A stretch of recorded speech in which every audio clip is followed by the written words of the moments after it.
All right, so anybody who has read Marx knows about alienation. Anybody who's read Hegel knows about alienation. It's the condition where people are objectively separated from the fruits of their labor. It's not a subjective condition. Alienation is not about how you feel, it's an objective condition about your existence within the capitalist mode of production. When your labor is not your own, and the commodities, the values that you create are not accessible to you. It is a objective condition that arises when the workers do not own the means of production, blah, blah, blah. But I think it's interesting to think about an additional layer of alienation that is imposed on subjects within capitalism, within the very modern and technologically advanced form of capitalism that we are now suffering through. So, in a few episodes of my podcast ago, we were talking about a very interesting article by Jasper Bernes in the Endnotes series. The podcast episode is called Logistics, Counter-Logistics, and the Communist Prospect. I believe it's episode 3.5. You can find it on this channel. I recommend you go check it out. It's a really great episode, one of our best, I think. Had a really great and fruitful discussion. But in that essay, the author talks about a bread making factory where the workers are really just like, they're just very far from something that we could refer to as a baker, even though, their labor is in a way producing bread.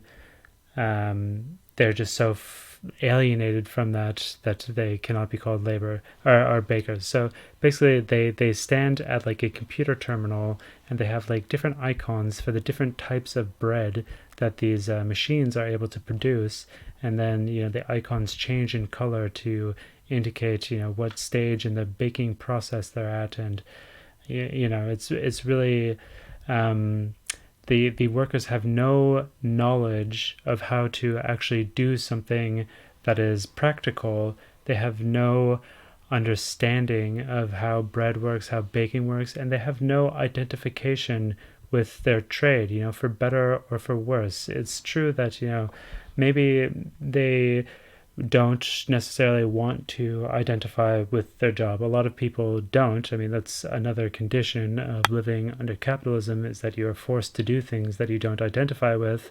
But, back in the day, people who did things like bread making, people who did, real productive activities, whether or not they, started out identifying with it, maybe they just fell into that job of, being a longshoreman, or being a I don't know, like a artisanal chair maker. These people, like, maybe they fell into the job and they didn't start out identifying with it, but it is always possible to like somewhere along the line choose to identify with the task that you're doing, because it's productive in a real sense. And there's like just a very basic human kind of satisfaction that arises out of using your hands to build something and seeing something come together. It's very satisfying. It gets repetitive, and like that satisfaction goes away pretty quickly when you're making like 100 loaves of bread a day and they're all supposed to be identical. But there's always the possibility of identifying with your work, and the work that you're doing. Bread making really precedes, obviously, the capitalist mode of production. People are making bread way before there were bosses. So bread making, as the example that we're choosing here, is a very noble thing.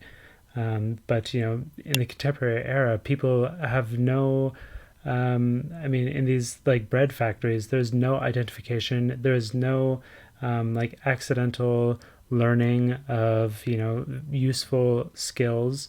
And I just think that it's interesting to think about that as like an additional layer of alienation onto the like already existing objective alienation that is just a condition of not owning the means of production. But as well, you're doing something that you have, there's no possibility of identifying with, of finding some way to like feel satisfied and feel some pride in your work. And there's certainly no knowledge, no skill, nothing that could carry on beyond the context of, you know, pushing a button at the bread making factory. Um, and yeah, I'll leave that off for now. Just like a thought, I recommend that you go listen to that episode of the podcast. But if you don't want to, I want to get into another aspect of this, but I'll save that for the next time.